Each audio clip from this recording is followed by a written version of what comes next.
frères et sœurs, d'être présents pour la suite de l'étude. Bienvenue au culte, bon sabbat à chacun. Et que l'Éternel nous aide à marcher dans ses voies, à obéir à sa volonté. Pour commencer, je vous invite à vous tenir debout pour une louange au numéro 170.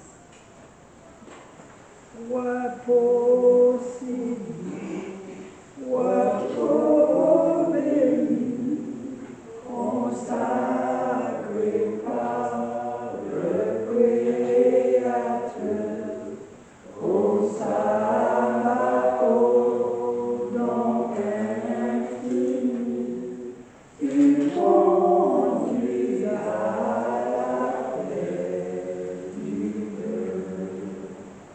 Repose-nous, repos de Dieu, où se révèle son amour. Tu recouvrais, c'est en tout lieu que tout le plus précis jour. Repose-nous, repos du ciel, au sur les ailes de la foi.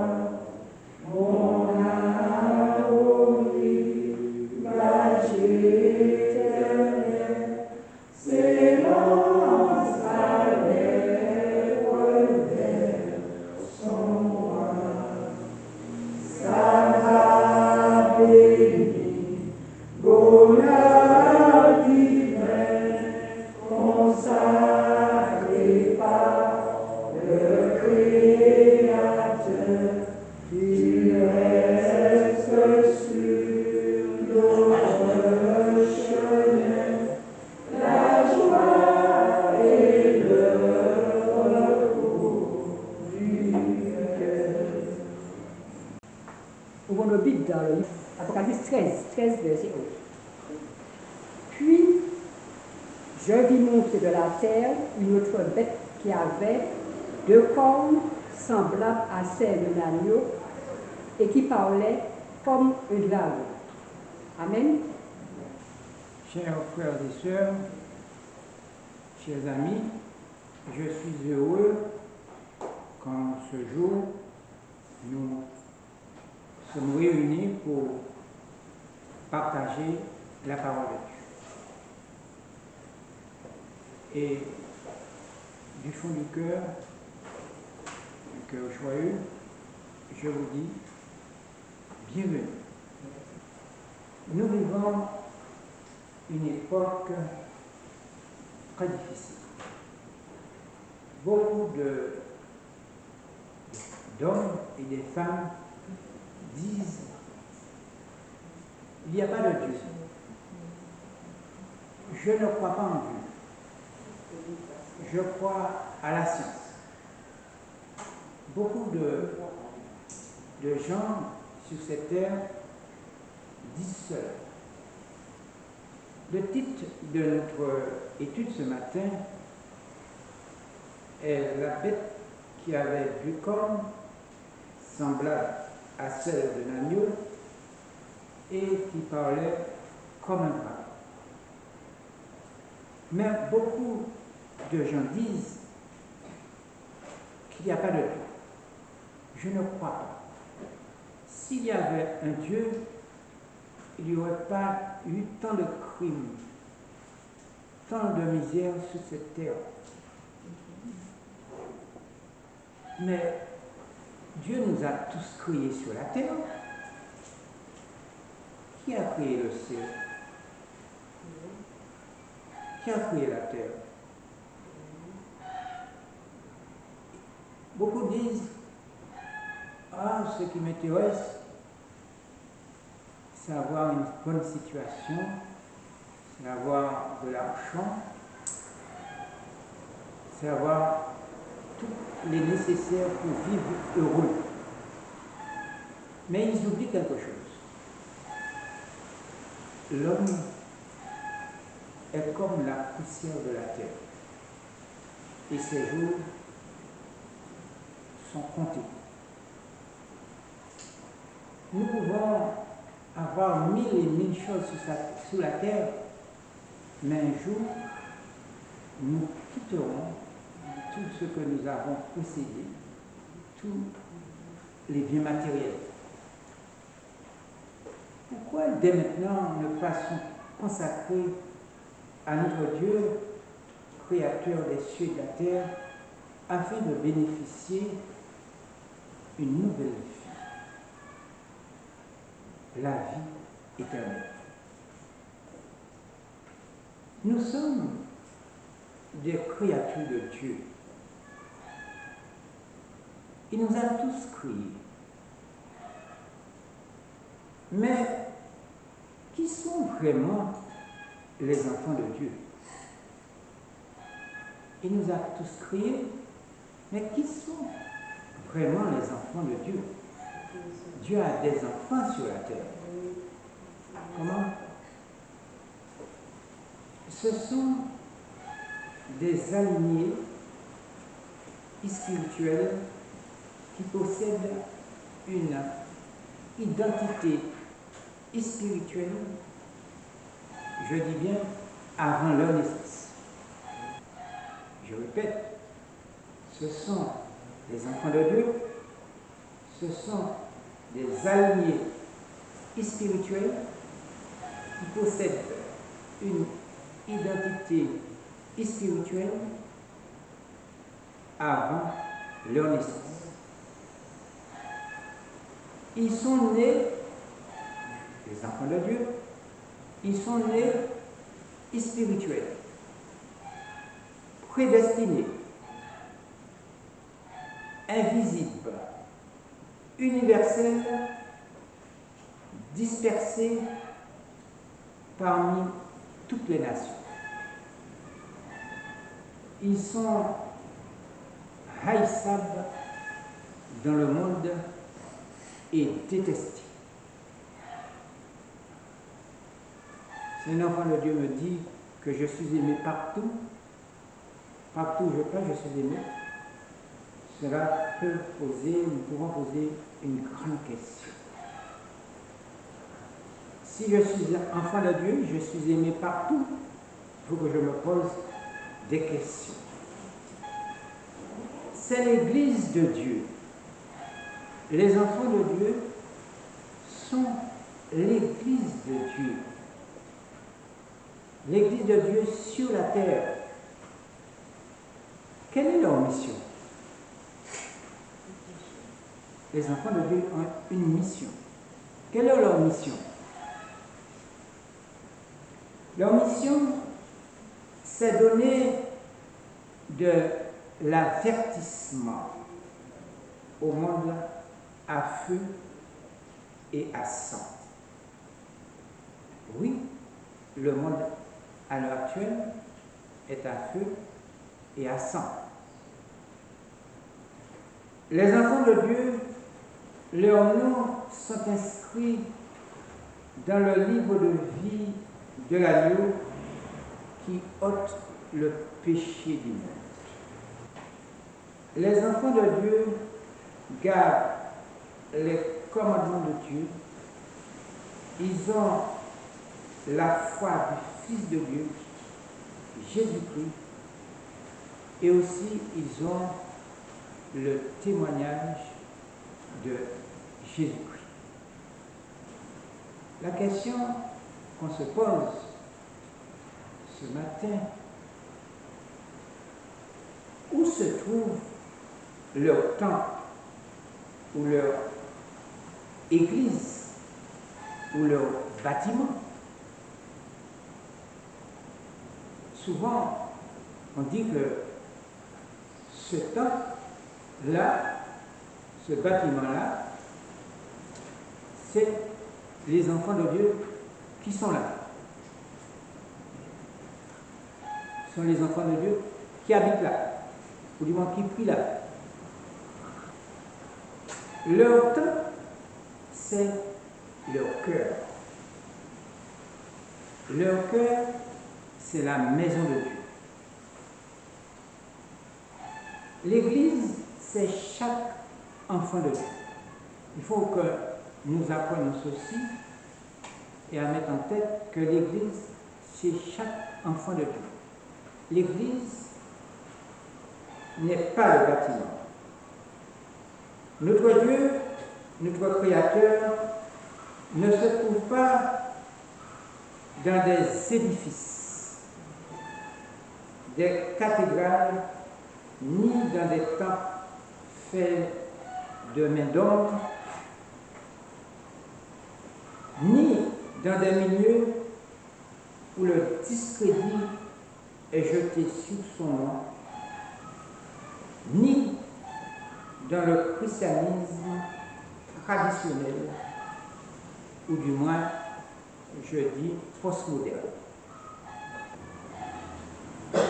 Il est écrit, nous avons vu cela ce matin, ce n'est pas tous qui crient Seigneur, Seigneur, qui entreront dans le royaume de Dieu. Et lisons un texte que nous avons discuté ce matin, toujours dans Jean 10.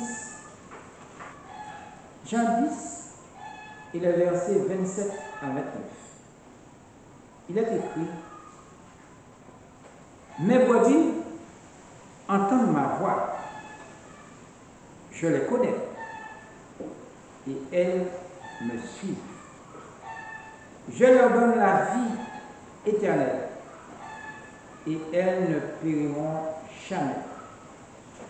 Et personne ne les ravira de ma main. Mon Père, verset 29, qui me les a donnés, est plus grand que tous, et personne ne peut les ravir de la main de mon Père. Donc, il connaît ses enfants. Dieu connaît ses enfants. Et nous pouvons lire dans un témoignage pour l'Église, à la page 11 et 12. Témoignage pour l'Église, volume 3, page 11 et 12. Il est écrit: on peut être chrétien formaliste et perdre la vie éternelle. C'est-à-dire, on peut aller au sabbat, on peut faire ceci, on peut payer la dîme, on peut le former à donner des offrandes. On peut être chrétien formaliste et perdre la vie éternelle. On peut pratiquer certaines doctrines bibliques, être considéré comme chrétien et en réalité être perdu par son manque des qualités essentielles. C'est pourquoi nous avons dit que les enfants de Dieu ont la foi de Jésus-Christ, ont la foi de Dieu, et aussi son témoignage. Si vous négligez ou traitez avec indifférence les avertissements que Dieu vous a donnés, si vous caressez un péché, ou si vous l'excusez, vous décidez de la destinée de votre âme. Alors, sœur Paulette, si vous l'excusez, je répète, si vous négligez ou traitez avec indifférence les avertissements de Dieu vous a donnés, si vous caressez le péché, ou si vous l'excusez, vous décidez de la destinée de votre âme. Le moment est venu, ce n'est pas le moment de dormir, c'est le moment de partager la parole de Dieu, de se réveiller. Écoutez la suite qui est écrite dans le témoignage. Vous serez pesé dans la balance et trouvé trop léger. La grâce, la paix et le pardon vous seront pour toujours retirés. Et Jésus ne pourra plus examiner vos prières. Tandis que le temps de grâce se prolonge et que le Sauveur intercède pour vous, faites tous vos efforts en vue de l'éternité. Ici, c'est un véritable conseil. Et à la page 12 du même livre, volume Témoignage, volume 3, il est écrit, premier paragraphe, nous devons mettre de côté nos idées étroites, égoïstes, et de nous souvenir que nous avons à accomplir une œuvre de la plus haute importance. Cette œuvre consiste à faire retentir le premier, le second et le troisième message, et à préparer, et à faire quoi? Et à préparer ainsi la venue de cet ange qui fera la terre de la gloire, de sa gloire. Ici, c'est l'ange de l'Apocalypse. Le jour du Seigneur approche. Le jour du Seigneur ici, c'est pas comme on nous dit le dimanche. Ici, c'est la colère de l'agneau.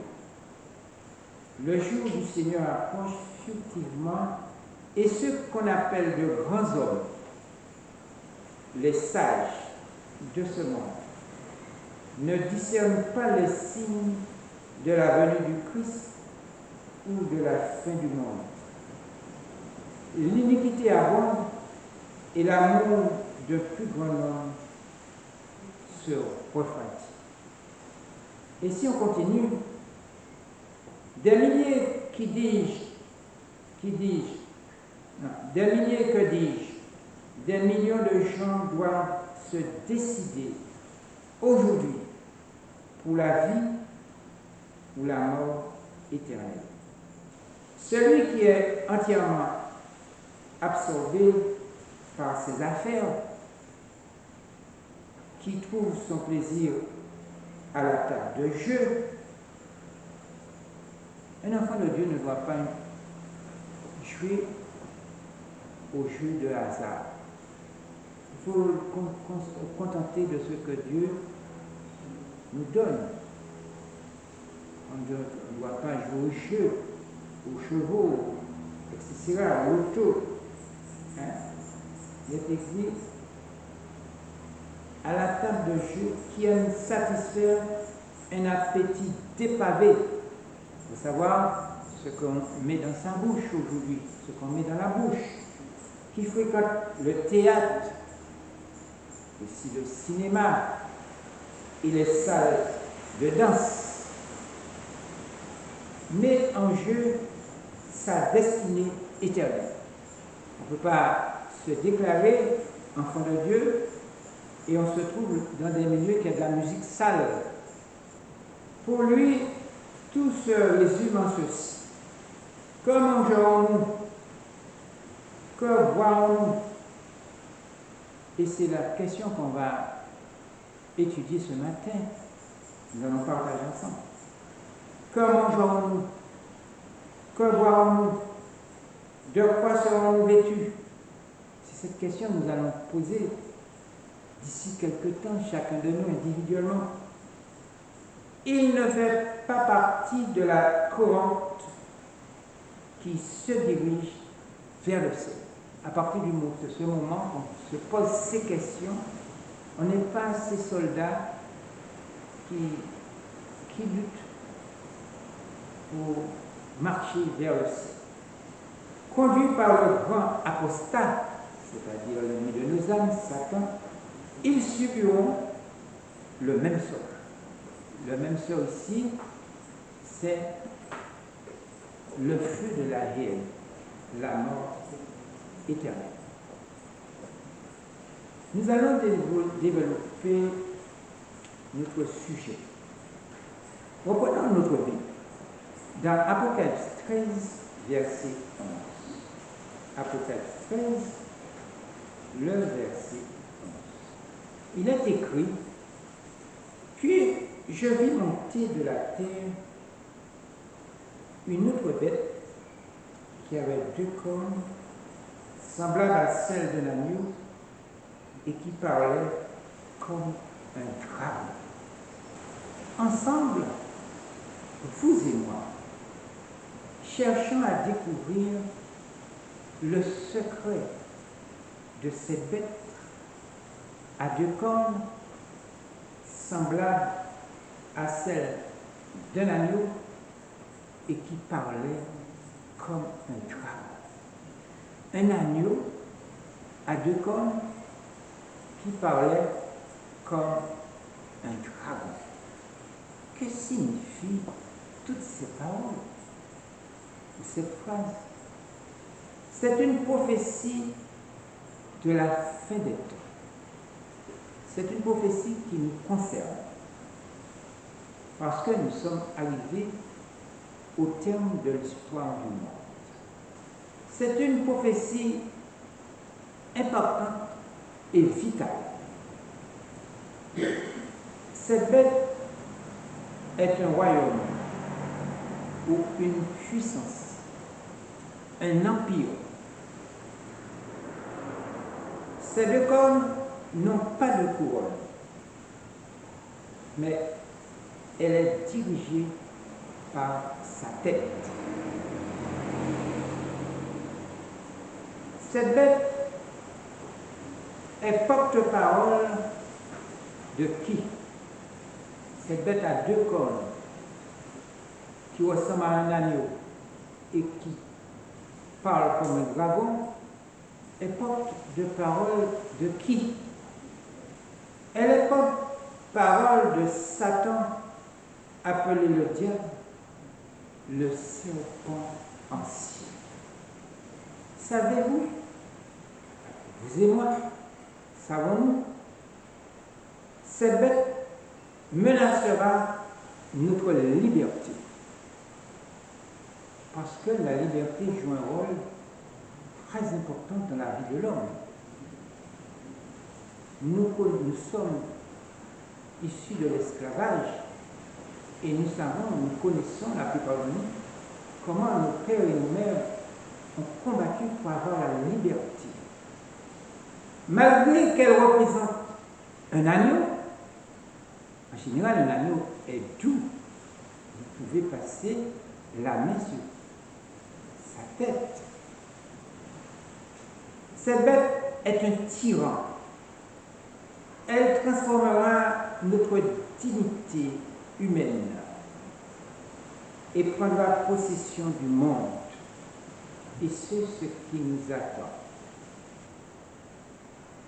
Les caprices les plus cruels. Alors, on disait, les caprices les plus cruels du pouvoir de cette bête, c'est priver l'humanité de la dignité, du perte de personnalité, menacée par la manipulation et le mensonge. Il faut que nous fassions attention dans le temps que nous vivons, que nous ne soyons pas manipulés par le mensonge. Quelle que soit notre religion, il faut sonder les Écritures comme les Béréens. Pour l'instant, elle se conduit d'une façon innocente et inoffensive. Et c'est ce qui nous trompe. Sa nature d'agneau très bientôt changera pour devenir celle d'un dragon.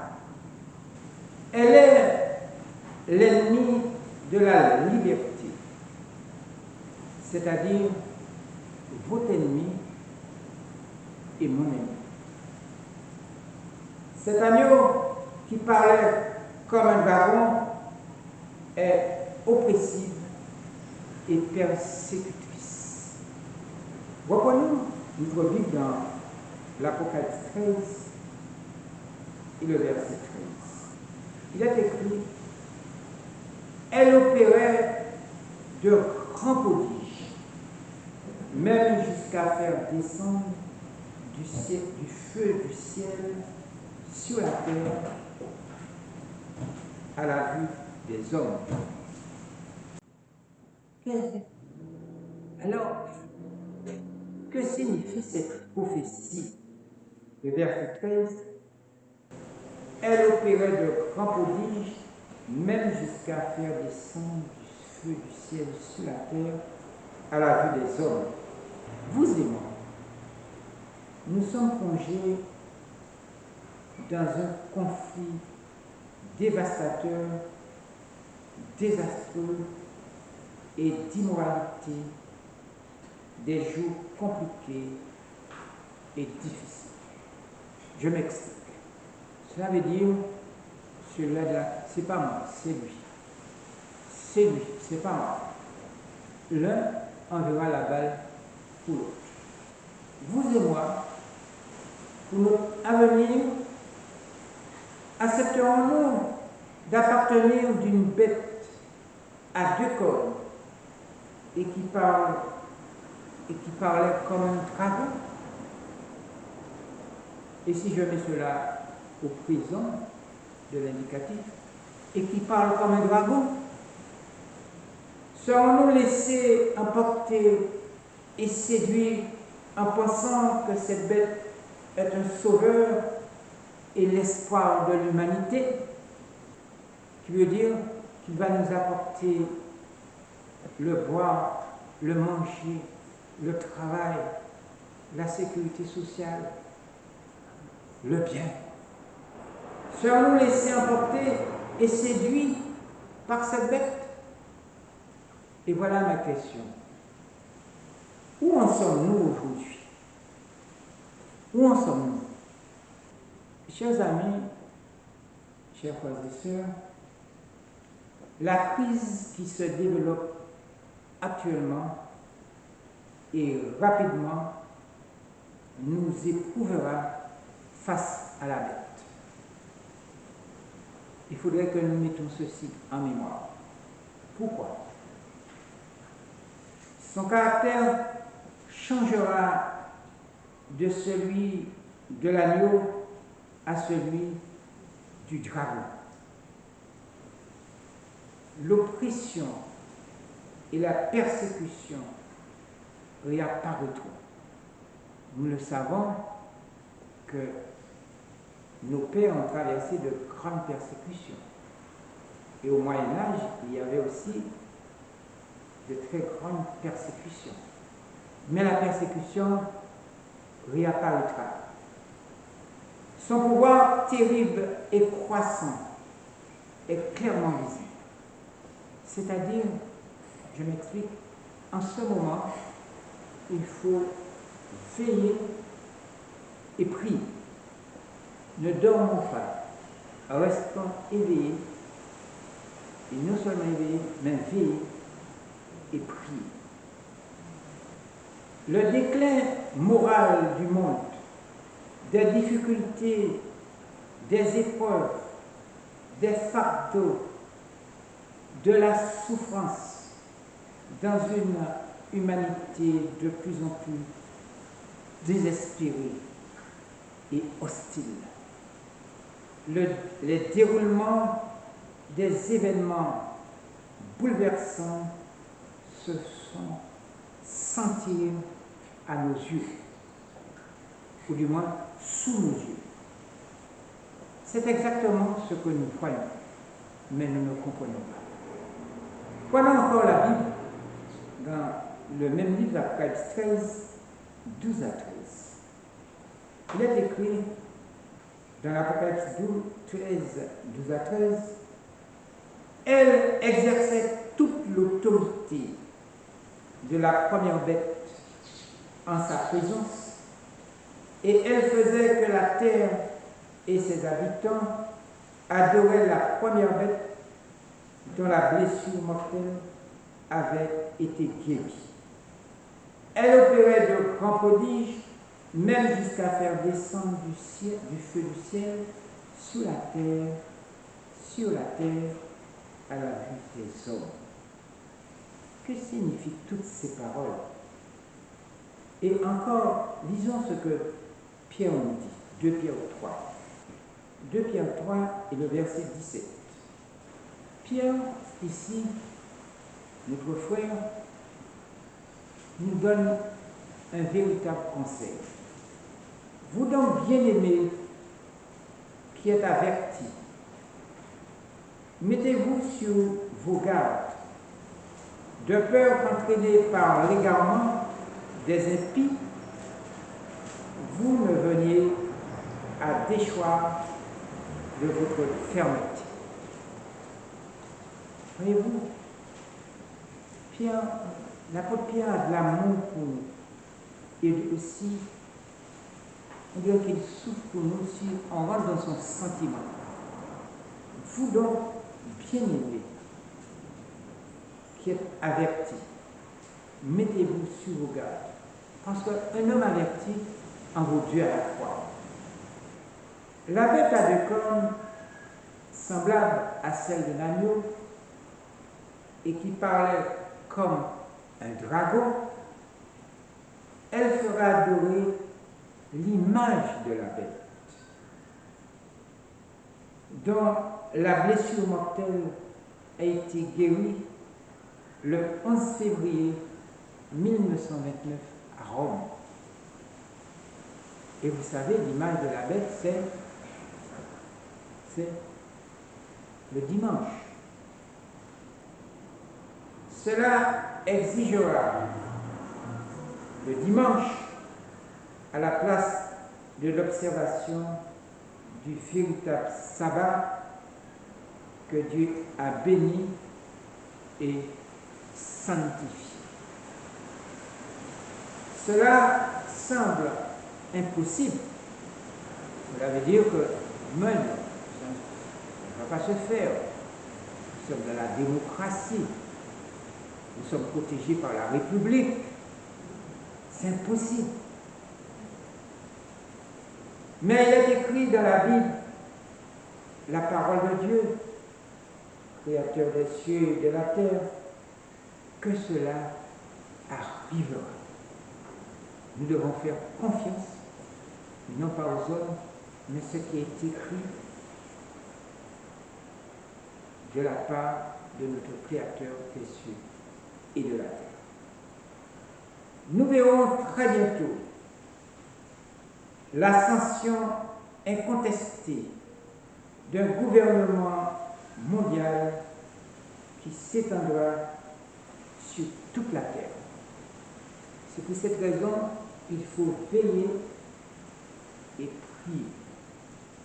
Aussi, un christianisme contrefait. Cela a déjà commencé. Trompeur dans le monde actuel qui sera dirigé par le faux Christ, effectuant des miracles aux côtés de la bête à deux cornes semblable à celle d'un agneau et qui parlait comme un dragon. J'ai rencontré un pasteur, j'étais avec mon épouse dans un supermarché. Il m'a dit, nous guérissons les gens. Je dis, ah bon? Nous chassons les démons. Ah bon? Je dis, ah bon? Ah oui? Hein? J'ai dit, ah bon? Si ça peut faire du bien, quel est le problème?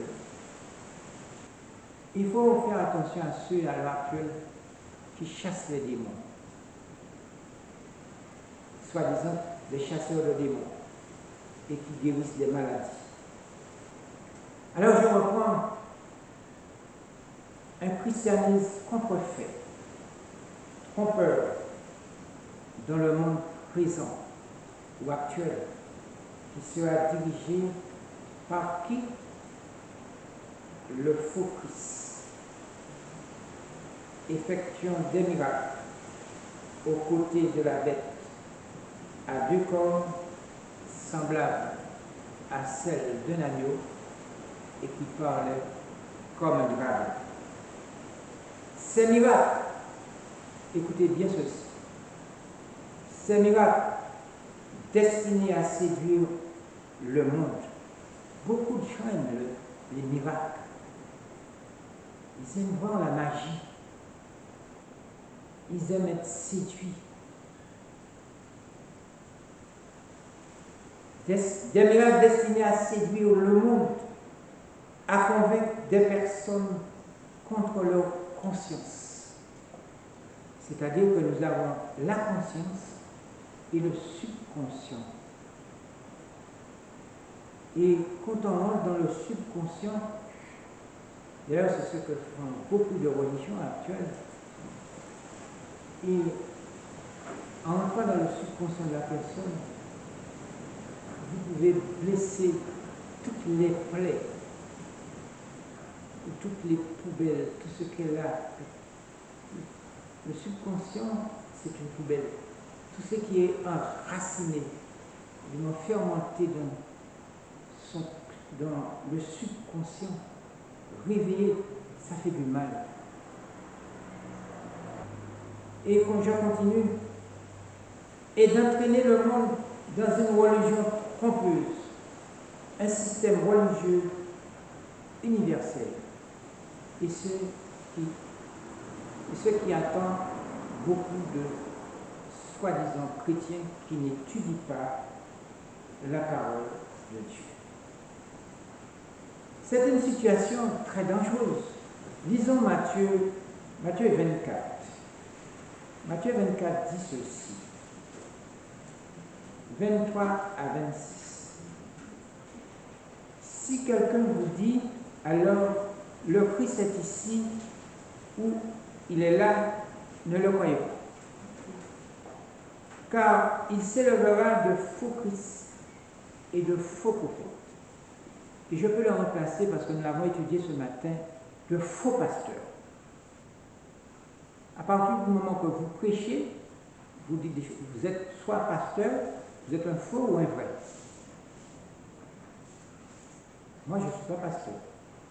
Je suis que laïc. Il s'élèvera de faux Christ et de faux prophètes.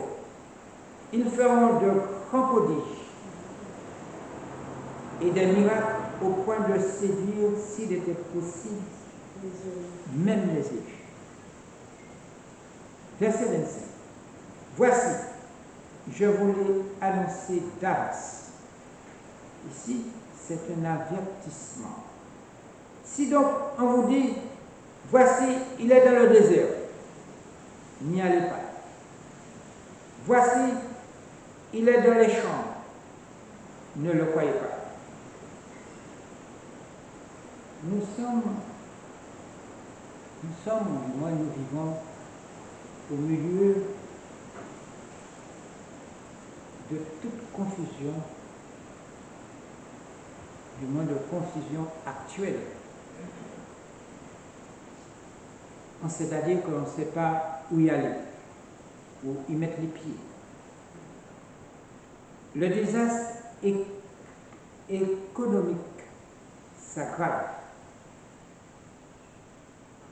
L'observation du dimanche et la marque de la bête 666 seront mises en place. Le décret infâme promulgué par la bête à deux cornes sera adopté par les nations du monde et leur gouvernement. La marque de la bête qui doit être imposée à tous. Cette grande crise menace vous et moi, l'humanité, et approche à grands pas.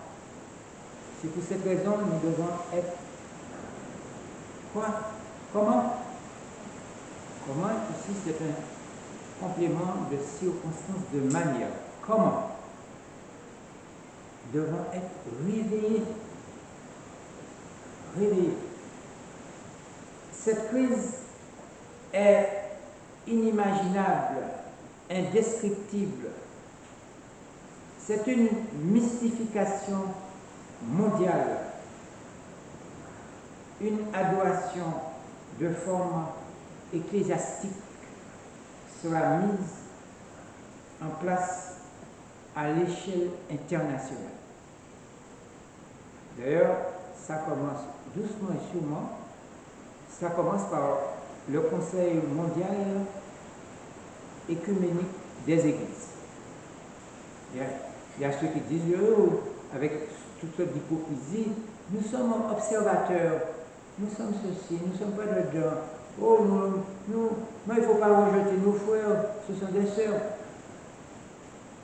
Oui, c'est vrai, nous devons respecter les gens avec leur religion.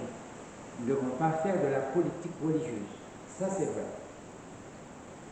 Tous ceux ou celles qui oseront s'opposer à cette loi seront rejetés par la société et considérés comme des hérétiques, rejetés par leur famille, leurs amis, ridiculisés et considérés comme des pauvres fous ou des pauvres folles, c'est-à-dire des personnes qui n'ont pas la tête sur leurs épaules. Dans ce temps d'épreuve, on verra qui sert réellement le Dieu créateur des cieux et de la terre et qui ne le sert pas. Parce que ce serait un test et un choix pour chacun de nous individuellement. Beaucoup de personnes seront menacées de persécution et de mort. Je pense surtout à la grande foule. Tous ceux qui n'accepteront pas la marque de la bête subiront les conséquences. Ce sera une grande épreuve, sans travail, sans le droit d'acheter, ni de vendre, sous menace de peine de mort. La Bible en parle, ce n'est pas moi qui a inventé ces mots. Lisons Apocalypse 13, 14 à 18. Apocalypse 14, et 13, 14 à 18, il est écrit, et elle séduisait les habitants de la terre par les prodiges qui lui étaient donnés d'opérer en présence de la bête, disant aux habitants de la terre de faire une image à la bête qui avait la blessure de l'épée et qui vivait. Nous allons expliquer ceci. Et il lui fut donné d'animer l'image de la bête, afin que l'image de la bête parlât, et qu'elle fit que tous ceux qui n'adoraient pas l'image de la bête fussent tués. Il est écrit, verset 16, et elle fit que tous, petits et grands, riches et pauvres, libres et esclaves, reçussent une marque sur leur main droite ou sur leur front. Alors vous me direz, mais pourquoi sur la main droite? Et pourquoi sur l'autre? Parce que ici, le fond, disons lobe frontal, c'est là qu'il y a la pensée. C'est là que nous pensons. C'est aussi dans lobe frontal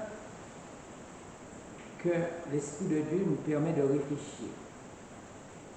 Et la main droite, c'est cette main que nous jouons pour le bien ou pour le mal. Verset 16. Et elle fit que tous, petits et grands, riches et pauvres, libres et esclaves, reçussent une marque sur leur main droite ou sur leur front. Verset 17. Et que personne ne put acheter ni vendre sans avoir la marque, le nom de la bête ou le nom de son nom. Verset 18.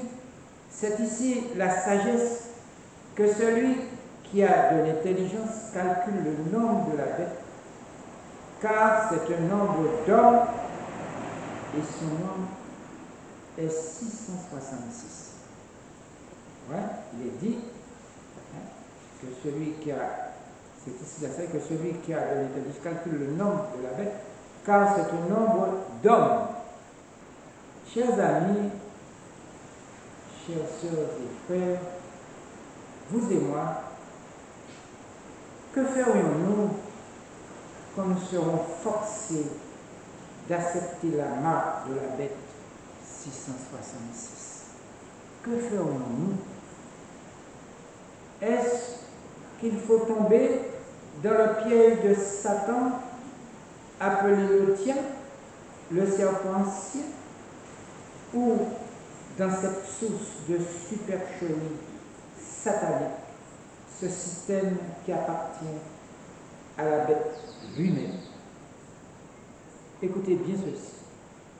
Seuls ceux ou celles qui étudient diligemment les Écritures saintes, qui font totalement confiance au Fils de Dieu, Créateur des cieux et de la terre, échapperont à ce piège terrible. Qui veut dire que ce n'est pas une petite affaire. Et j'ajoute, c'est un grave danger de recevoir la marque de la bête. Je sais qu'il y a beaucoup de Bibles qui sont entachées par des fils d'araignée qui sont là, on n'a pas le temps de regarder. Vous dites simplement, dis Seigneur, bénis-moi, bénis mes enfants, aide-moi à avoir de l'argent, aide-moi à avoir une jolie voiture, une belle maison, aide mes enfants à posséder le bac plus 50. Je sais, c'est ça que nous réclamons. Et la Bible est de côté. Nous n'avons pas le temps de se réunir avec la famille pour étudier la Bible, la parole de Dieu, afin d'y échapper aux circonstances qui doivent nous menacer et qui arrivent à grand pas sur nous. Je veux dire par cela, la chute guette à tout moment celui ou celle qui se place sur un terrain glissant, entravé par toutes sortes de difficultés. Reprenons encore notre Apocalypse. Apocalypse 14, 9 à 12. Apocalypse 14, 9 à 12. Et un troisième ange les suivit en disant, d'une voix forte, si quelqu'un adore la bête et son image et reçoit une marque sur son front ou sur sa main, il boira lui aussi du vin de la fureur de Dieu, versé sans mélange dans la coupe de sa colère, et il sera tourmenté dans le feu et le soufre devant les saints anges et devant l'agneau. Verset 11. Et la fumée de leur tourment monte au siècle des siècles, et ils n'ont de repos ni jour ni nuit ceux qui adorent la bête et son image, et quiconque reçoit la marque de son nom. Ici, c'est encore un avertissement pour nous qui vivons à la fin des temps. Nous ne pouvons pas dire « Ah, c'était le temps de Rome ou le temps que Rome dominait le monde ». Nous ne pouvons pas dire cela. Nous pouvons mettre ceci maintenant au présent. Verset 2. C'est ici la persévérance des saints qui gardent les commandements de Dieu et la foi de Jésus. Vaut mieux perdre des amis. J'avais beaucoup d'amis. Ils m'ont lâché à cause de la parole de Dieu. J'avais beaucoup. Ils m'ont lâché. Tant pis. Vaut mieux perdre de l'argent, sa position terrestre, plutôt que d'accepter la marque de la bête. Nous devons être fondés et enracinés dans la parole de Dieu et démasquer la bête à 2 cornes et sa marque 666 et son faux prophète, en restant ferme sur notre position. C'est-à-dire, ne soyons pas cloplis, clopants. De quoi je vais manger, de quoi je vais boire. Restons fermes sur notre position. Nous remporterons la victoire sur la bête, le faux prophète, sur son image et sur sa marque 666. Et la Bible nous en parle. Apocalypse 19, verset 20. Prenez. Il est écrit dans Apocalypse 19, verset 20. Et la bête fut prise, et avec elle le faux prophète, qui avait fait devant elle les prodiges par lesquels il avait séduit ceux qui avaient pris la marque de la bête et adoré son image. Ils furent tous les deux jetés comment? Jetés comment? Vivants dans les temps ardents de feu et de souffle. Il faut jeter comment? Ou bien où? Ils furent tous les deux jetés comment? Vivants, pas morts, vivants, dans les temps ardents de feu et de souffle. Ici, c'est l'avertissement de la seconde mort. Ceux qui étudient la Bible savent que après les milléniums, lorsque tous ceux qui sont morts vont se réveiller pour s'emparer de la nouvelle Jérusalem, c'est écrit dans la tragédie des siècles, qui descendra du ciel, Satan avec ses morts vivants, ces morts vont ressusciter pour s'emparer de la nouvelle Jérusalem. Tout ce que je vous dis, c'est écrit. Et là, le souffle de feu qui descendra, c'est les temps de feu. Ça, c'est un avant-goût de la bête et le faux prophète qui seront jetés dans le feu ardent.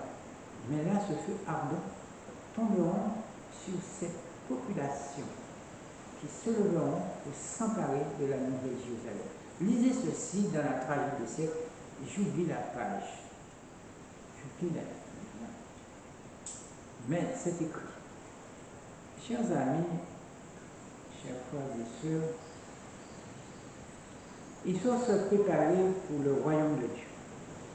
Vous et moi, nous devons être entièrement libres de corruption, de mensonges, de vol. Je répète encore, de mensonges, d'hypocrisie. Nous ne devons pas présenter aux gens la parole de Dieu avec mensonge. Nous devons dire ce qui est écrit. Parce que nous sommes là pour avertir. Les enfants de Dieu, leur mission, c'est l'avertissement de l'adultère. Cela veut dire aussi, en tant qu'enfant de Dieu, nous ne devons pas avoir de double vie. Il faut se respecter soi-même, respecter son mari, son époux, son épouse, C'est pourquoi je dis de l'adultère. Il faut savoir ce qu'on veut. De fornication. Nous devons nous respecter les uns les autres. De la mode, de vie sale. Je ne sais pas qu'est-ce que vous en pensez d'une vie sale. Tous ceux qui vivent dans des vies, qui possèdent une vie sale, ne trouveront pas dans le royaume des cieux. Et je le dis avec amour, et pour moi-même, afin de ne pas s'incliner devant l'usurpateur. Pourquoi?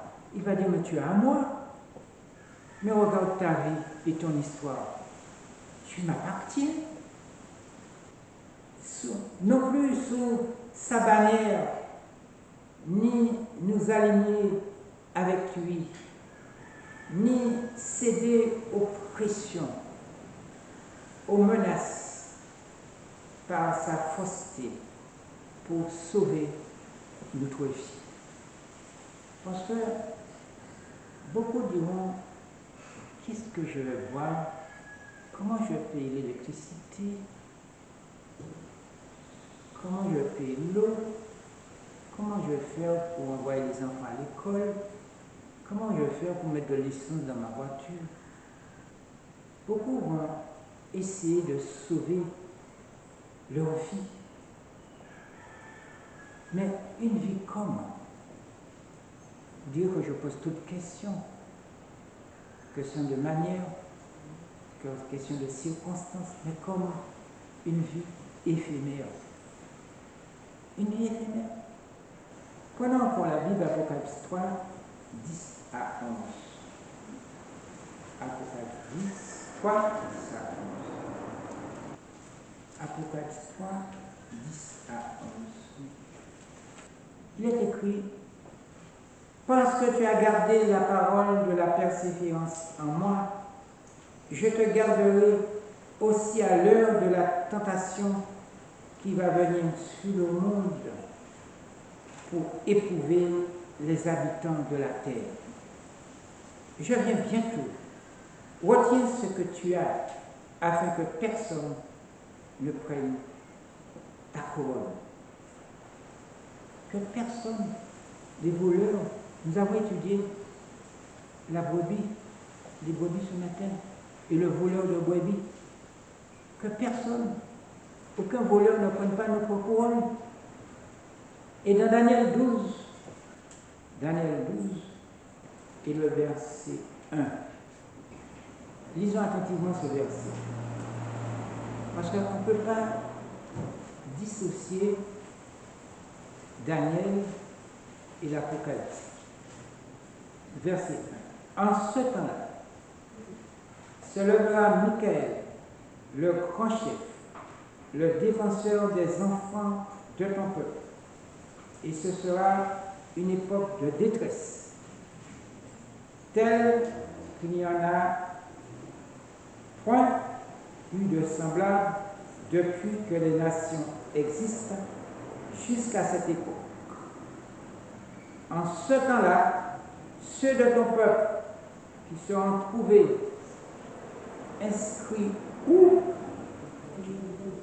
Dans le livre seront sauvés. Voyez-vous? Alors, la question de ce matin, qui est cette bête à deux cornes semblables à celle de l'agneau et qui parlait comme un dragon? Qui est cette bête? Un témoignage répond à cette question. Nous trouvons cette réponse du fond du cœur à la page 325 et 326. Du fond du cœur. Ce témoignage répond à la question. 325, page 325. D'abord, il est écrit, les bêtes précédentes sortaient de la mer.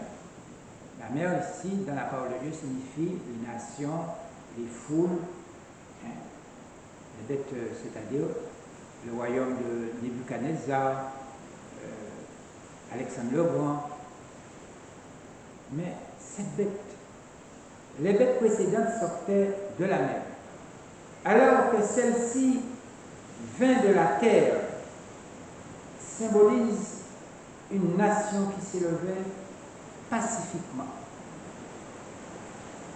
silencieusement.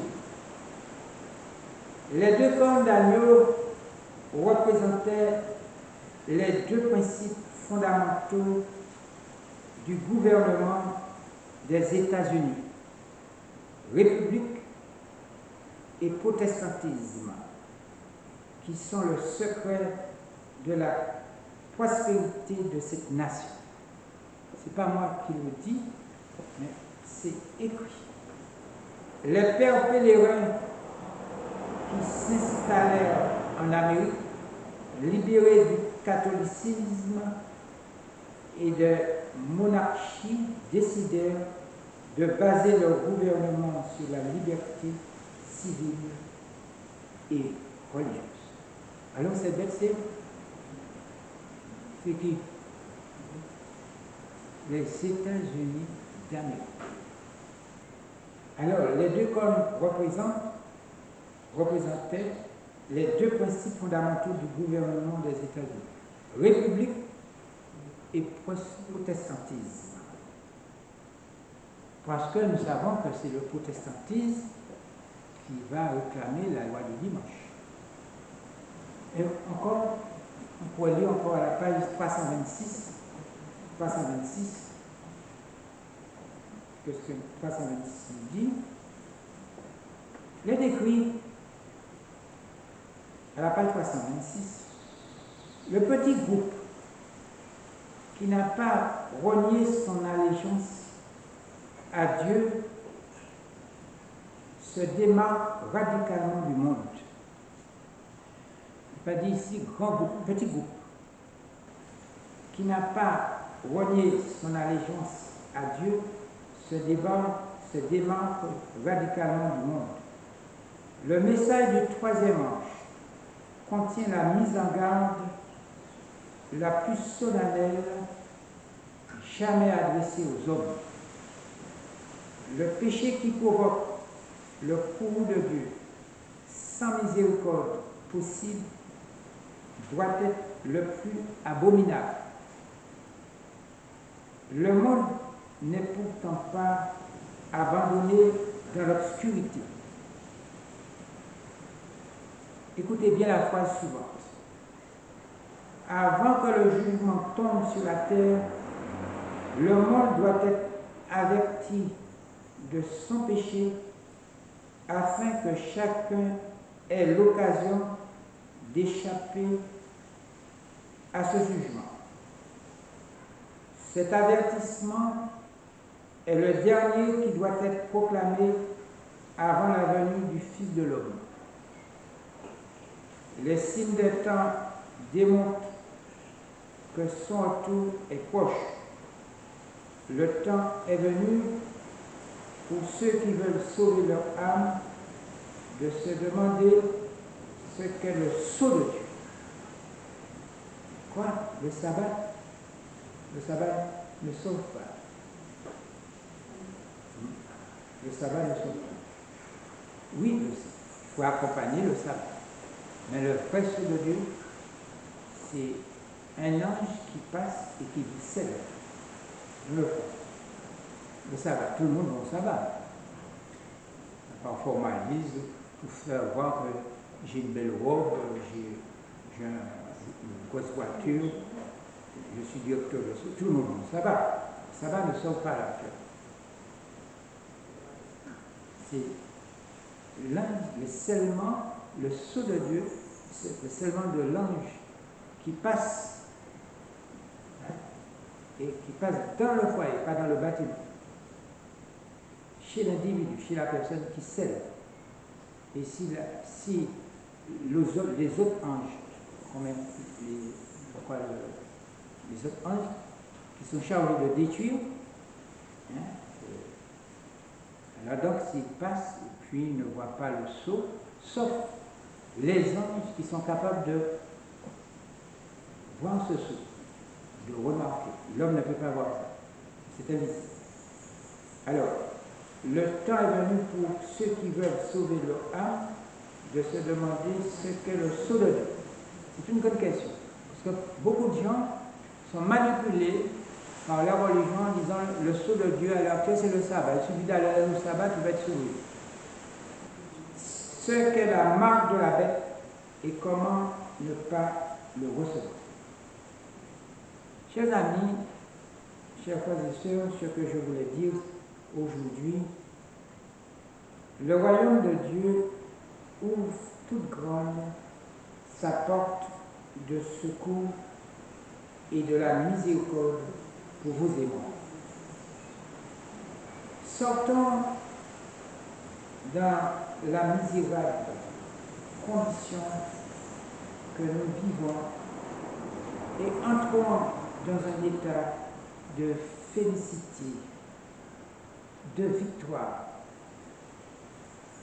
Au nom de Jésus-Christ, notre Sauveur, qui nous aime et nous lave de nos péchés avec son propre sang versé sur le bois infâme du calvaire afin de nous racheter de la condamnation du péché et de la mort.